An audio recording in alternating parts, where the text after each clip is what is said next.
اسی طرح کا ایک بندہ تھا، وہ کہتا تھا جی میرے سوال کا جواب کبھی نہیں کسی نے دیا۔ اس کی ملاقات ایک درویش سے ہو گئی، حضرت بہلول دانا سے۔ فرمانے لگے پوچھو بھئی کیا سوال ہے؟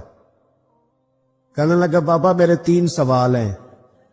ایک تو یہ بتائیں کہ اگر رب ہے تو وہ نظر کیوں نہیں آتا، اور دوسری میرا سوال یہ ہے کہ اگر جو کراتا ہے شیطان کراتا ہے تو انسان کو سزا کس بات کی؟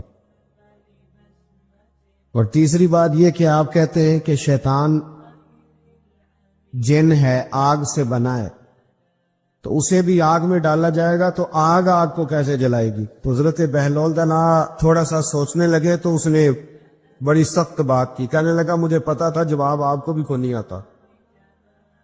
دیکھا نا، پڑ گئے نا سوچ میں۔ نیچے ایک روڑا پڑا تھا مٹی کا، اینٹ کا نہیں۔ مٹی بھی کئی دفعہ خشک ہو جائے نا دھوپ میں، کچی مٹی بھی تو روڑا تگڑا بن جاتا ہے۔ مضبوط روڑا پڑا تھا۔ حضرت بہلول دانا نے آؤ دیکھا نہ تاؤ دیکھا، روڑا اٹھایا اور زور سے سر میں دے مارا۔ اب اس سر میں روڑا لگا، خون بڑا بہہ گیا۔ جا کے اس نے کوتوالے شہر کو، سمجھ لے SHO کو رپورٹ کرا دی کہ بابے نے نا میرا سر پھوڑ دیا ہے۔ بلا لیا، وہ SHO کہنے لگا بابا تو اس طرح کا ہے نہیں۔ اس نے کہا جی مار دیا، دیکھیں۔ بلا لیا، کہنے لگا یار وہ تو درویش بندے، اگر تو کہتا ہے تو چلو بلا لیتے۔ آپ آ گئے، تشریف لائے، تو اس نے کہا بابا آپ نے پتھر مار کے اس بندے کے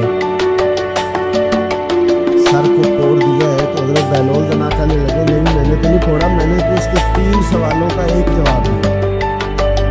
3 سوالوں کا ایک جواب۔ اس نے کہا کیا؟ فرمانے لگے اس سے پوچھ لو۔ اس نے کہا جی کیا سوال کیا آپ نے؟ اس نے کہا جی پہلا میرا سوال یہ تھا کہ رب ہے تو نظر کیوں نہیں آتا؟ تو آپ فرمانے لگے میں نے تجھے روڑا مارا، درد ہو رہی ہے؟ کہنے لگا ہاں۔ کہنے لگے دکھا درد۔ کہنے لگے کہ اگر درد ہے تو پھر کہنے لگا جی وہ دکھائی تو نہیں نا جا سکتی، پر ہے تو صحیح ہے۔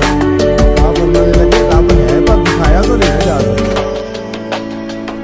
تو قیامت میں نظر آئے گا۔ حضرت بہلول دانا فرمانے لگے تیرا دوسرا سوال کیا تھا؟ کہنے لگا جی میرا دوسرا سوال یہ تھا کہ جو کراتا ہے شیطان کراتا ہے تو پھر انسان کو سزا قیامت میں کیوں ملے گی؟ تو آپ فرمانے لگے جا پھر تجھے روڑا بھی شیطان نے مارا، میرے اوپر پرچہ کیوں کٹا دیا؟ پکڑ جا کے اس کو۔ آپ نے فرمایا تیرا تیسرا سوال کیا تھا؟ کہنے لگا جی میرا تیسرا سوال یہ تھا کہ شیطان آگ سے بنا ہے تو آگ کو آگ میں ڈالیں گے تو اسے کیا تکلیف ہوگی؟ تو آپ فرمانے لگے تو کس چیز سے بنا ہے؟ کہنے لگا مٹی سے۔ تو فرمایا میں نے تجھے کیا مارا ہے؟ مٹی۔ فرمایا درد ہوئی ہے؟ کہنے لگا بڑی۔ فرمایا اسے بھی ہوگی۔ ہمارے آج کل کے جتنے امور ہیں ان امور کے اندر دنیا داری غلبہ کرتی چلی جا رہی ہے۔ ہر کام میں دنیا داری کی آمیزش ہو جاتی ہے، نہ چاہتے ہوئے، نہ ارادہ کرتے ہوئے بھی بہت ساری چیزیں، اور دنیا داری اتنی غالب ہو گئی ہے کہ دنیا نظر آنے لگی۔ دنیا یعنی کوئی چیز کیمرے کی آنکھ سے چھپ نہیں پا رہی، کوئی بات ایسی نہیں جس پر لوگوں کی نظریں نہ ہوں، کوشش کریں۔ اور عجیب بات یہ ہے کہ دنیا داری ہے دولت ہو تو اس کو چھپا کے رکھا جاتا ہے، اور دین کی کوئی بات ہو اس کو نشر کرنا ضروری سمجھا جاتا ہے تاکہ لوگوں کو میرے تقوی اور میری پرہیزگاری کی خبر جلدی جلدی مل جائے۔ میرے نبی کریم علیہ الصلوۃ والسلام نے خالص اللہ کی رضا کے لیے ہر کام کرنے کا حکم دیا۔ سیدہ عائشہ صدیقہ رضی اللہ تعالیٰ عنہ راوی ہے، الترغیب و ترہیب میں حدیث ہے۔ پیارے حبیب کریم سید عالم صلی اللہ تعالیٰ علیہ وسلم نے ارشاد فرمایا کہ حضور ایک دن مجمع صحابہ کے مجمع میں حضور نے پوچھا بتاؤ اسلام کی سب سے مضبوط بنیاد کیا ہے؟ ایک صحابی نے کہا یا رسول اللہ نماز پڑھنا۔ 5 وقت لوگ جمع ہوتے ہیں، ایک دوسرے کا حال احوال پوچھتے ہیں، معاملات ہوتے ہیں۔ یا رسول اللہ صلی اللہ تعالیٰ علیہ وسلم مضبوط بنیاد ہے اسلام کی نماز پڑھنا، 5 وقت جمع ہونا۔ حضور نے فرمایا بات تمہاری ٹھیک ہے پر تم میری مراد کو نہیں کرو۔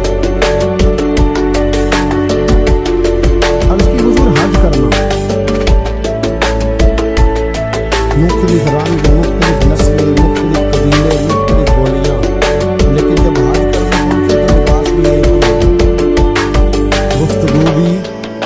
لبیک اللہم لبیک لبیک لا شریک لک لبیک ان الحمد والنعمت لک والملک لا شریک لک لبیک